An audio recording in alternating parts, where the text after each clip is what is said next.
motema etondi sami naposa na yoe aba papa molimo nanga ezo ganga koluka yoe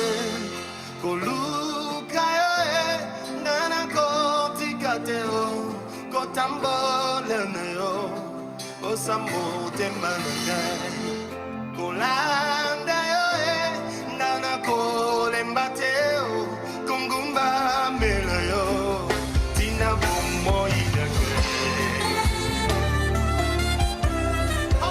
Bien-aimés, nous rendons grâce au Seigneur qui a permis que nous puissions être là et qu'ensemble, nous puissions partager sa parole. Cette parole qu'il a prescrite pour son Église, afin que nous puissions comprendre la révélation qui est cachée pour le salut de l'humanité. Nous sommes en train de développer un sujet important dans ce temps qui sent le temps de la fin, où parfois l'évangile tel que le Seigneur l'a laissé n'est plus prêché. Nous constatons que nous prêchons parfois des choses qui n'ont rien à voir avec ce que le Seigneur Jésus a prescrit à ses apôtres pour le salut même de l'humanité. C'est ainsi que par sa grâce, Dieu veut que nous puissions faire connaître la parole pour amener toute personne qui veut servir le Seigneur à comprendre sa volonté. Dans le livre d'Ésaïe que nous avons eu l'habitude de lire ici, le Seigneur est tellement clair pour attirer notre attention. Dans Ésaïe 55, il dit « Mes pensées ne sont pas vos pensées ». Bien-aimés, j'aimerais que nous puissions réfléchir quand Dieu lui-même dit dans sa parole que mes pensées ne sont pas vos pensées. Cela veut dire simplement que l'homme ne peut jamais avoir les mêmes pensées que Dieu. C'est ainsi par la parole, le Seigneur nous révèle ses pensées. Et il est impossible que nous puissions servir Dieu avec nos pensées, bien-aimés.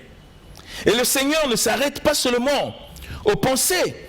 Et Dieu va plus loin pour dire même que mes voix ne sont pas vos voix. Quand nous voulons servir Dieu, réfléchissons à ce que Dieu lui-même dit dans sa parole. Parce que c'est dans ce qu'il dit que se cache le salut même de l'humanité. Mais malheureusement, nous ne faisons pas des efforts pour comprendre quelle est la pensée de Dieu, quelles sont les voies du Seigneur, afin de le servir, non comme nous le voulons, mais nous puissions le servir selon ses voies et selon ses pensées. Il a inspiré la parole pour que nous puissions comprendre ses voies et ses pensées. Et le Saint-Esprit est là pour nous révéler ses pensées afin que nous puissions avoir la vraie compréhension de ce que le Seigneur attend de nous, étant que chrétiens. Mais malheureusement que nous avons mélangé la parole de Dieu avec nos philosophies, avec nos sagesses.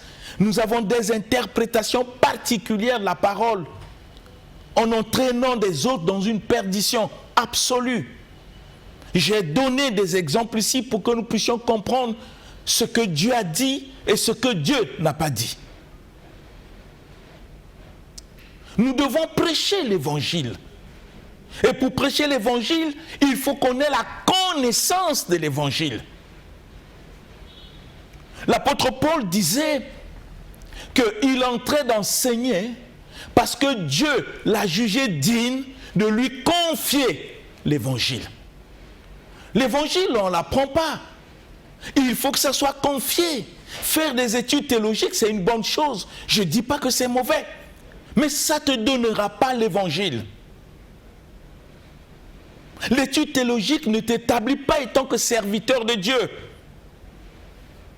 Il faut que tu sois conscient que ton appel vient de Dieu et que Dieu t'a mandaté et il t'a confié l'évangile pour que tu puisses enseigner au peuple.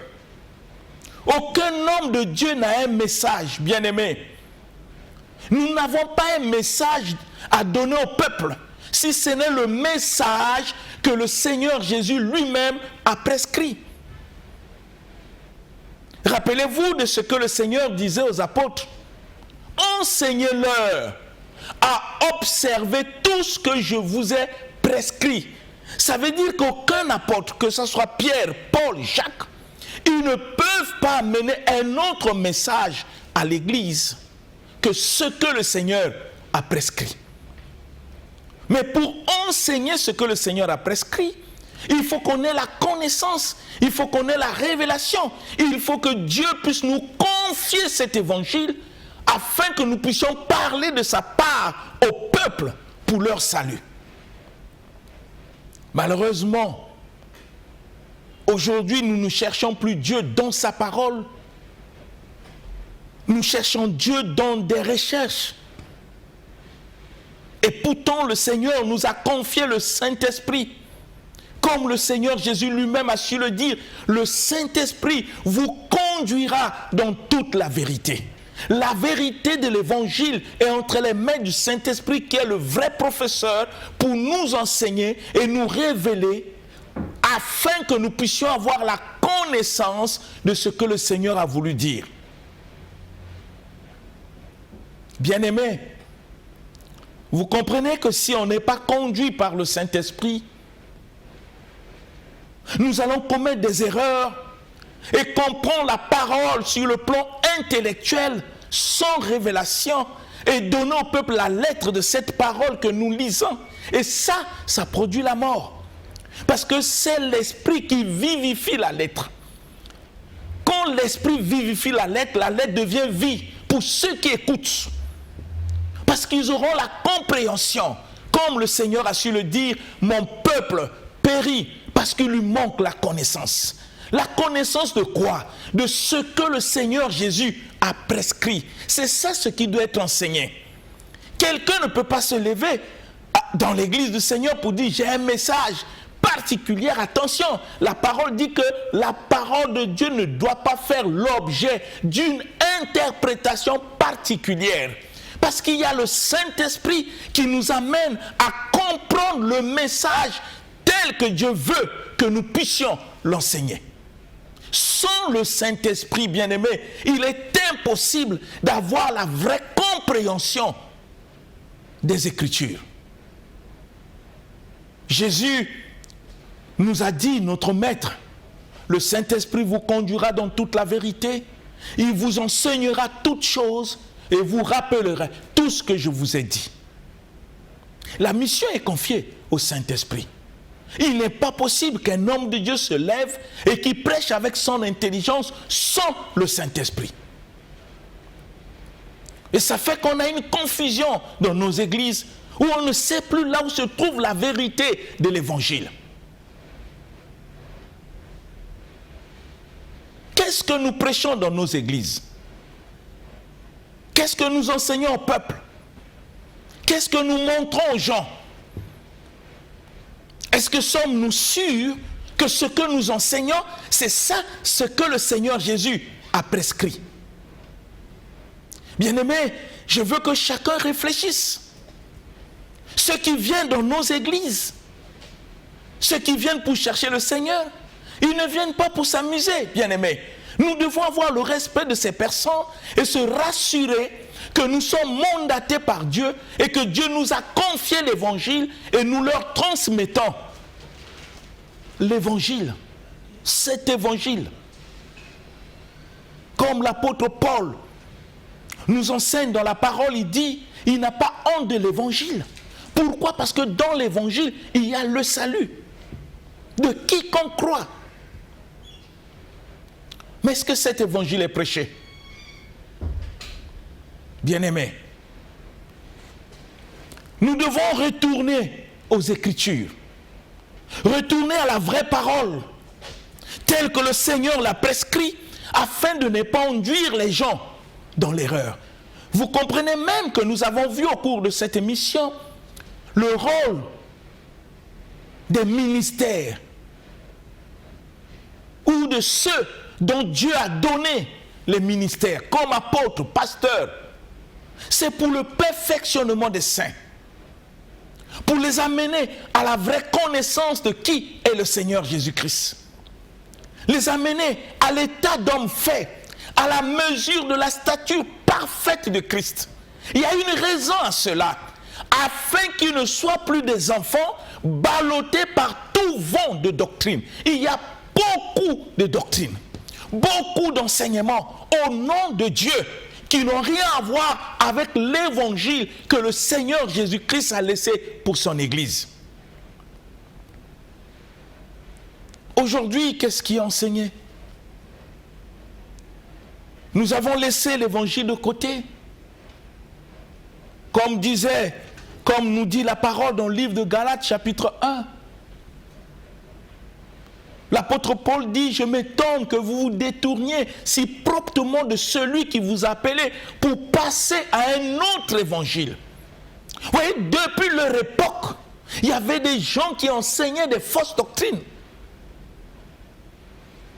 Il dit pour passer à un autre évangile, il dit, il n'y a pas un autre évangile, il n'y a que des gens qui vous troublent. Bien-aimés, il y a des choses qu'on doit dire pour ramener l'Église à la vérité de l'Évangile, afin que nous ne puissions pas faire des choses que Dieu ne nous a pas recommandées dans sa parole.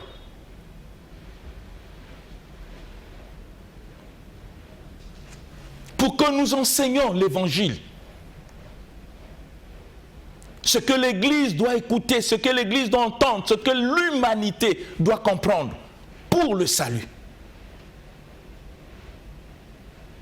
Il est parfois très malheureux de limiter la vie chrétienne au niveau de la prospérité, du bien-être, des biens matériels, des promotions. C'est des bonnes choses, mais qui n'ont rien à voir avec l'Évangile.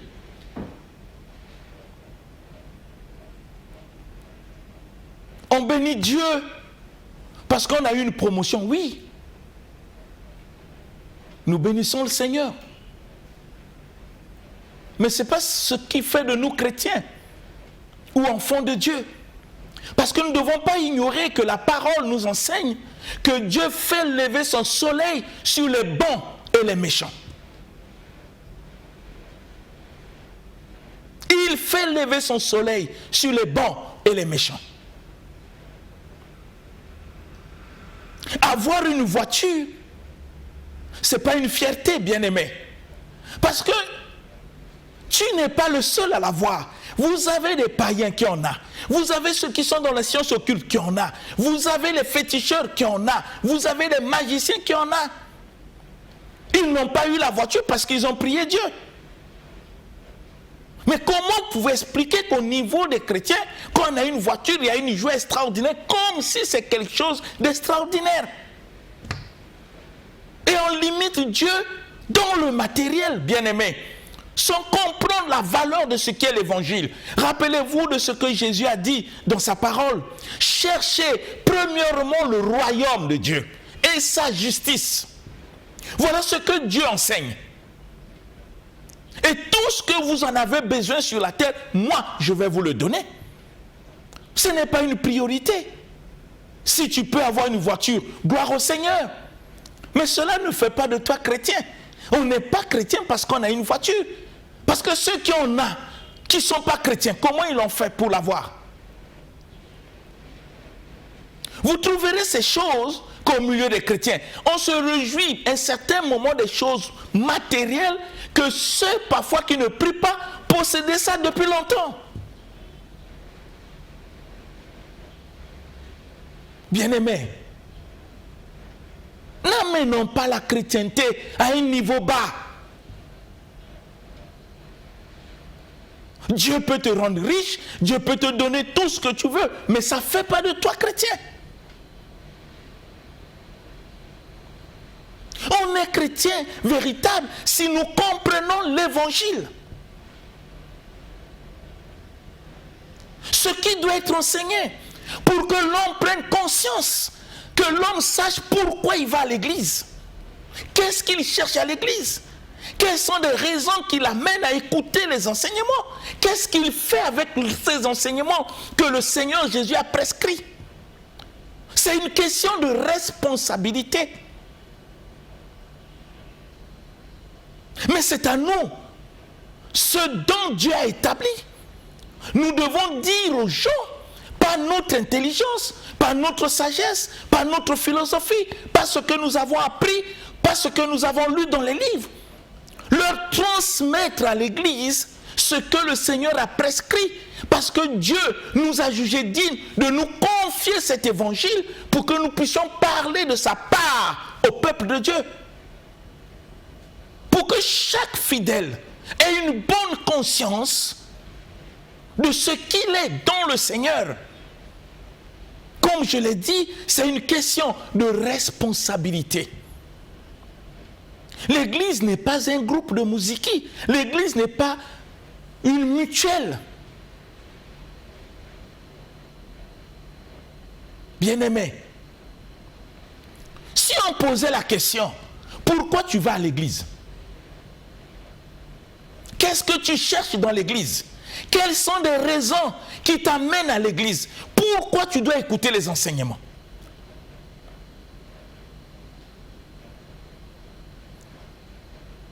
Quelles sont les réponses que chacun peut donner? Ça se trouve au fond de notre cœur. Est-ce que nous partons à l'église pour chercher la bénédiction, pour chercher des voitures, pour chercher des visas, pour chercher le mariage, pour chercher la prospérité? Est-ce que ce sont des raisons qui nous amènent à l'église? Est-ce que être riche c'est un péché? Non. Est-ce que se marier c'est un péché? Non. Est-ce qu'avoir des voitures c'est un péché? Non, bien-aimé.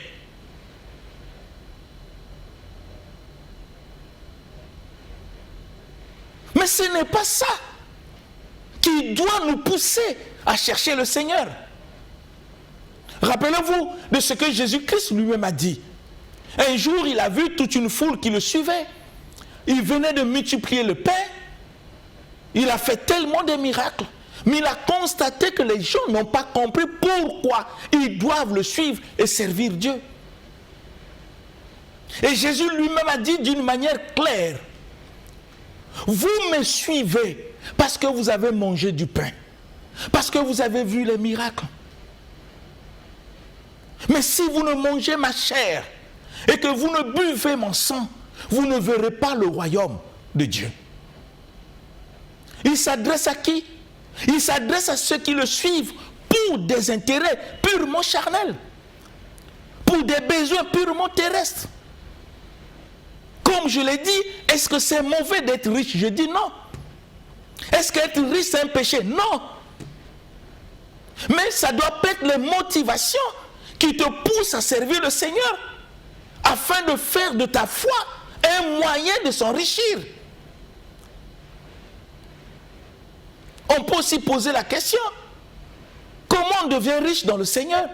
Parfois les méthodes que nous utilisons pour devenir riches ne sont pas bibliques. Parce que nous ne savons pas pourquoi suivre le Seigneur. S'il n'y a pas l'évangile, il n'y a point de salut. C'est ainsi que nous sommes en train d'expliquer l'évangile, de montrer l'évangile. Et j'aimerais que nous puissions lire un passage biblique pour que vous puissiez comprendre. Parce que tout le monde se réclame être enfant de Dieu. Nous allons le voir. Qui est véritablement enfant de Dieu, qui ne l'est pas? Je peux être membre d'une église, mais sans être enfant de Dieu. Je peux appartenir à une église sans que je sois enfant de Dieu. Pourquoi? Mais parce que je n'ai pas rencontré l'évangile. Je vous ai donné des exemples ici au cours de cette émission. Vous pensez que l'apôtre Paul, quand il était Saul de Tarse, avait un cœur mauvais? Non. Il est né dans une bonne famille. Comme lui-même il témoigne. Il fait partie de la tribu de Benjamin. Hébreu, né hébreu. Il avait un bon cœur. Mais il a rencontré des enseignements qui l'ont amené à être méchant, tel que vous le lisez dans la parole. C'est la parole, il pensait que ce qu'il avait reçu comme enseignement était conforme à la révélation de la parole. Et c'est par ces enseignements que Saul de Tarse s'est mis à persécuter l'Église. S'il était mort avant que le Seigneur puisse le rencontrer, ceux qui le connaissaient pouvaient penser qu'en mourant avec le zèle qu'il avait de ce qu'il avait reçu comme enseignement, il partait au ciel. Non. On lui enseignait des choses qui ne cadrent pas avec l'évangile. Nicodème, c'était la même chose. N'oubliez pas qu'on parle de Nicodème dans la Bible comme un docteur de la loi. Une nuit, il est parti rencontrer le Seigneur Jésus parce qu'il était étonné de la manière dont Jésus enseignait. Et quand il parle avec le Seigneur lui révèle la nouvelle naissance. Une condition très importante pour la vie d'un chrétien. Il lui dit, si un homme ne naît d'eau et d'esprit, il ne peut rentrer dans le royaume des cieux. Nicodème était étonné, bien-aimé. Il était étonné, c'est un docteur de la loi. C'est pour la première fois qu'il puisse écouter cet enseignement. Il a posé la question au Seigneur Jésus, comment cela peut être possible? Et Jésus lui dit, ce qui est né de la chair est chair, et ce qui est né de l'esprit est esprit. Et Jésus pose la question à Nicodème, tu es docteur de la loi, tu es un enseignant, tu ne connais pas ces choses? Réfléchissez sur la question de Jésus. Il dit à Nicodème, tu es docteur de la loi, tu es enseignant de la parole, tu ne connais pas ces choses? La question que nous pouvons nous poser, si Nicodème qui est docteur, enseignant, ne connaît pas ces choses, qu'est-ce qu'il enseigne aux gens? Qu'est-ce qu'il enseigne? Et Jésus termine sa phrase pour dire, nous parlons de ce que nous connaissons. C'est là où vous comprenez pourquoi le Seigneur dit, mon peuple périt, parce qu'il lui manque la connaissance. Si nous n'avons pas la connaissance de l'évangile tel que le Seigneur Jésus l'a prescrit pour son église, nous allons dire des philosophies, des bonnes choses au nom de Dieu, les gens vont se réjouir sans le salut. Parce qu'ils n'ont pas rencontré l'évangile. Ce que nous devons enseigner, bien-aimés, ça doit être l'évangile.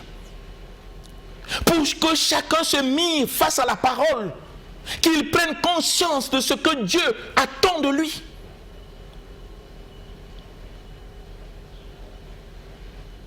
Pour que l'église ne soit pas un lieu de jouissance éphémère, où il n'y a pas de fondement de l'évangile, où les âmes ne comprennent même pas le sens de la responsabilité qui pèse sur leurs épaules devant le Seigneur par rapport à l'évangile. Quand on donne une définition générale de l'église, on dit l'église, c'est des personnes que Dieu a mis à part. Mais des personnes que Dieu a mis à part, c'est des personnes qui ont rencontré l'évangile. Nous avons lu au cours de cette émission le livre Actes, chapitre 2. Et j'aimerais qu'on revienne sur Actes avant de continuer. Lisons le livre de Actes des Apôtres, chapitre 2. Nous allons lire le verset 37 au verset 38. Vous allez voir comment l'apôtre Pierre a prêché l'évangile et qu'est-ce qui s'est passé. Actes des Apôtres, chapitre 2. Nous lisons le verset 37 au verset 38. Que dit la parole? Actes des Apôtres, chapitre 2, du verset 37 au verset 38, dans la version Louis II, nous lisons notre Seigneur Jésus-Christ. Amen. Verset 37. Après avoir entendu ce discours, ils eurent le cœur vivement touché Et ils dirent à Pierre et aux autres apôtres, « Hommes frères, que ferons-nous » Pierre leur dit, « Répentez-vous et que chacun de vous soit baptisé au nom de Jésus-Christ. » Amen. Amen. Bien-aimés, vous comprenez comment l'apôtre Paul a prêché l'évangile. Quand il prêche l'évangile, la Bible dit, après avoir entendu ce discours de l'évangile que prêchait l'apôtre Pierre le jour de la Pentecôte, parce que c'est lui le premier à ouvrir l'évangile à la Pentecôte, il y a eu des milliers de gens qui étaient là en train d'écouter. Mais qu'est-ce qui s'est passé, bien-aimés? Ces gens qui écoutaient, ils eurent, écoutez bien, le cœur vivement touché. Dans d'autres versions, on dit, ils eurent le cœur transpercé. Ils eurent le cœur vivement touché. Ça veut dire que l'évangile a saisi leur cœur. Bien-aimés. Mais l'apôtre Pierre n'a pas dit à ces gens, puisque vous avez eu le cœur touché, venez devant, je vais vous réciter un certain nombre de prières pour vous dire que Seigneur, je reçois dans mon cœur. Non, il ne l'a pas fait. Et pourtant, il avait toutes les raisons pour le faire. Quand les gens avaient le cœur touché, l'apôtre Pierre pouvait faire ces choses.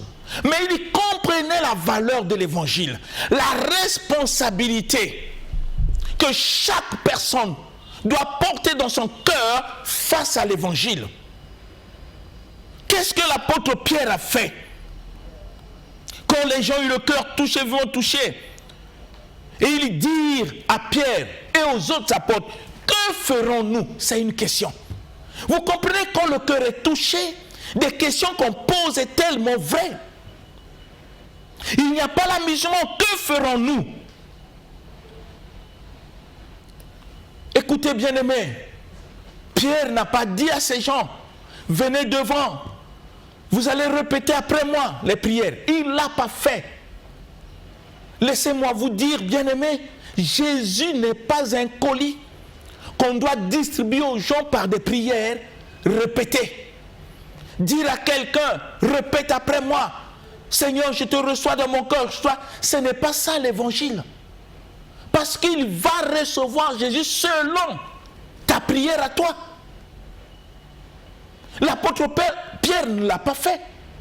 Il les a mis face à leurs responsabilités.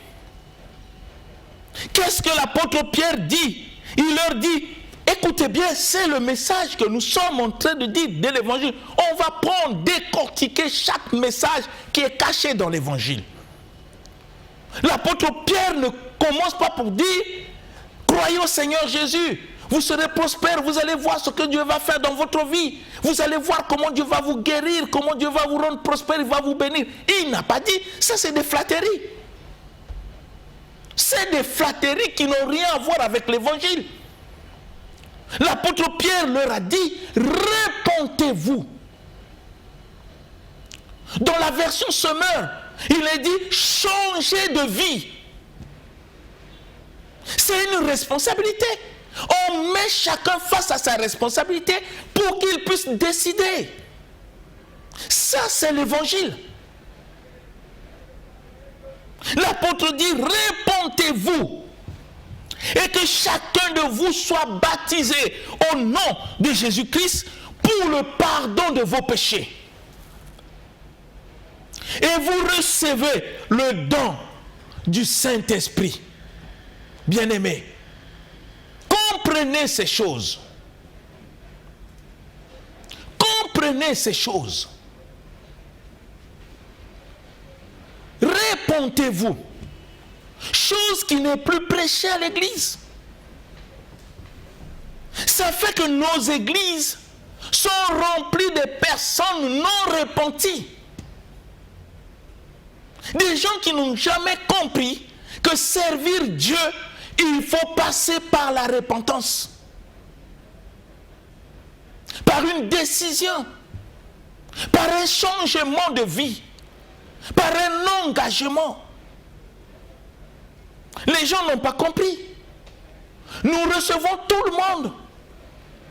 Parfois par rapport à leur rang social, quand on sait que quelqu'un qui vient à l'église, il a beaucoup d'argent, nous le recevons, on n'arrive pas à lui dire la vérité de l'évangile pour qu'il prenne ses responsabilités face à la repentance, à une décision de changement de vie. C'est ce que Pierre a dit au commencement. Ces gens étaient libres de se repentir ou de ne pas se repentir. La décision leur appartenait. Parce que l'apôtre les a mis face à leurs responsabilités. Mais est-ce que c'est ce que nous faisons dans nos églises? Est-ce que c'est ce que nous faisons dans des campagnes d'évangélisation? On montre aux gens la vérité de l'évangile pour que chacun s'assume. Et quand vous lisez la parole, vous allez comprendre que même le Seigneur Jésus, son premier message, c'est le message de la repentance. Il a dit, répentez-vous, car le royaume des cieux est proche. C'est aussi le premier message de Jean-Baptiste. C'est la porte d'entrée. Parce que si nous avons dans nos églises des gens qui ne sont pas passés par la repentance, nous ne pouvons pas être surpris qu'il y ait tout le temps des rébellions, des désobéissances. Mais parce que ces gens ne sont pas passés par une décision de changer leur vie pour marcher selon la vie que Dieu nous communique par sa parole. C'est notre responsabilité, nous qui sommes des hommes de Dieu, de montrer au peuple la vérité de l'évangile afin de mettre chacun face à ses responsabilités. Mais c'est pas ce que nous faisons. La repentance est tellement importante que quand un homme ne passe pas par la repentance, même sa vie chrétienne aura des problèmes. Parce que c'est le message de l'évangile. En réalité, l'Église du Seigneur Jésus-Christ est composée des repentis, des véritables repentis.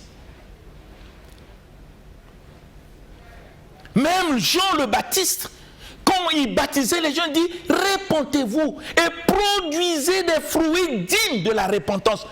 Quand on décide dans la repentance, ce qui en suit, c'est des fruits.